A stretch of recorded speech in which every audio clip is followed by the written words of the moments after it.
Hey, everybody, welcome to this edition of the Masters Fantasy Show, brought to you by MastersFantasyFootballLeagues.com. As always, I got the Masters crew here with me, the Doc, Dynasty Al. What's up, guys? How you doing today? What's good? What's good? What's up? Not much. You guys ready to talk some Dynasty football? Always. Always. Mm-hmm. All right, and what we're doing today, I've been scouring through the Dynasty trades all week, hand-selected a few of my favorites. These are real live trades and real money leagues, give you an idea of some of the current value some of these players are going for. With that said, let's jump right into this first trade. Nick Chubb, Deontay Johnson, and a 1 for Damian Williams, Brandon Ayuk, the 1.2, and a second-round pick. Your guys' thoughts? That's a tough one. It is a tough one. I really like Ayuk, and at 1.2, I mean, that's a good spot to be. Oh, that being said, though, and it's probably just personal preference, because I really like Nick Chubb, and I really like Deontay Johnson, too. I know I talked about Deontay Johnson on a few shows ago about receivers to go out and get, plus a future first. I love the value in that side of the trade. I really like the value on the other side, too, Ayuk and the 1.2, but I'm going to lean with my guys, Nick Chubb and Deontay Johnson. Sometimes I feel like he's just in my head. Right before you start talking, the first thing I was going to say is I really like Ayuk, like the 1.2, but that other side, Chubb is just so stable, and then as the doc mentioned, we're really high on Deontay Johnson, a lot of talent there. And then picking up a future first, super valuable. But yeah, I mean, I love Ayuk, love the 1.2, so I don't think you really go wrong, but I lean the Chubb, Deontay Johnson side. Yeah, good stuff. And actually, looking at Chubb and Deontay Johnson, I do think this is two guys that their future is going to be a little clearer than it's going to be this year. I think the wide receiving core in Pittsburgh, I think eventually one of them will slide into the 1 or 2. I think Chubb will be a lead back soon, wanted to share the backfield. Yeah. Mm-hmm. All right, next trade popping up on your screen here. This was just draft picks, and I haven't brought a lot of these in, but these are mostly a lot of the trades coming in nowadays. Yeah. Just want to get your guys' thoughts on this one, if you think it was worth it or not.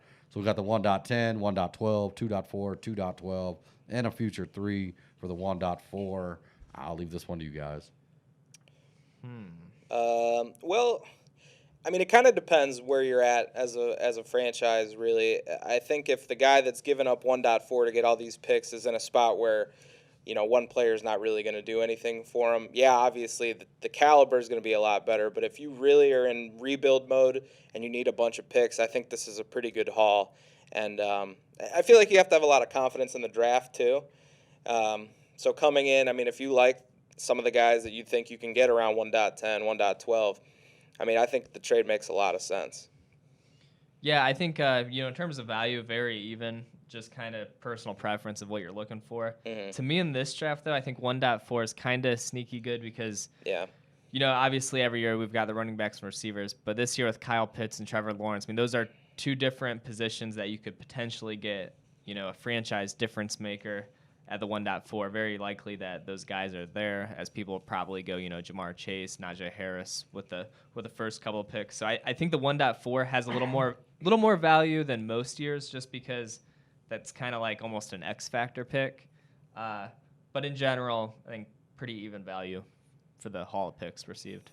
Yeah, and just like I said, I mean, these are the trades I see most of the time, especially right now with the NFL draft about to happen. Right. Guys moving these picks around quite a bit.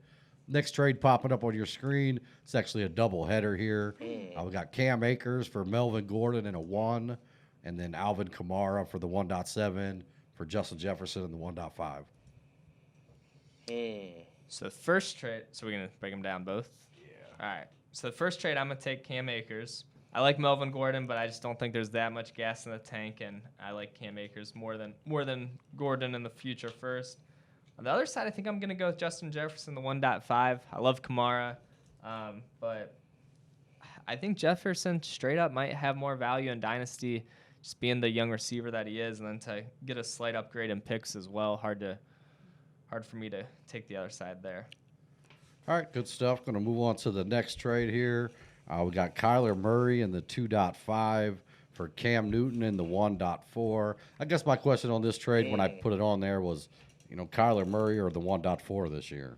So it's funny because I literally just said I think the 1.4 is special this year, and it is. But about 2 or 3 years ago now, one of the leagues I have Kyler Murray, and I got him at that 1.4. which to me, like I was always anti-quarterback first round of a rookie draft. Never thought I'd do it, but I thought Kyler was one of those special exceptions, and I have zero regrets doing it. And although Trevor Lawrence and Kyle Pitts could also, be true difference makers at their positions, I feel just as good about Kyler Murray as I do either of them. So I'm gonna rock with the proven talent. Just stick with Kyler. Yeah, I think I agree with that too. I just don't see, if you're trading up to get Trevor Lawrence, maybe you feel more confident in him, sure. But, I think I'd stick with the proven commodity there too. Yeah, I like it. Interesting, though, because, getting value out of quarterbacks in these one-quarterback leagues can be tough. Getting the 1.4, that's actually really good. Yeah, I think, all things considered, to get the guy that was the number one quarterback in fantasy last year for just 1.4 is pretty good. That, too, I agree. All right, last trade popping up here. We got Adam Thielen and the 1.5 for Cam Akers. Your guys' thoughts? I'm going to go with Akers by just a hair. If Thielen was maybe a few years younger, it'd be hard for me to go against him and the 1.5, but I think just his age and Akers' big potential, I'm going to go with Akers. Yeah, I actually thought you were going to take the other one, and I thought I was going to. I thought about it. I thought I was going to have almost the hot take of taking the Akers side, but yeah, I think it's very, very close. Thielen's age obviously plays a huge role in the fact that just doesn't have a ton of dynasty value anymore. But really Akers versus the 1.5, I feel more confident in Akers. Interesting. I actually like the Thielen and the 1.5. Yeah. I'm just not really sold on Akers yet, and I think a 1.5 you can get a similar player to Cam Akers this year. Yeah, that's true. Kind of have Thielen for free, but we'll see.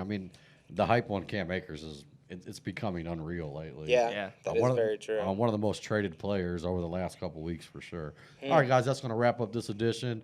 Thanks for watching. If you could, hit the like and subscribe button. Love for you to come be a part of the Masters family. Over 600 Dynasty Leagues. We've never folded a single one. Also getting ready to start firing up. Well, email drafts are already running. Live drafts are going to be starting next month. That's all I got. Any last words? Thanks for listening, guys. Thanks for listening, guys.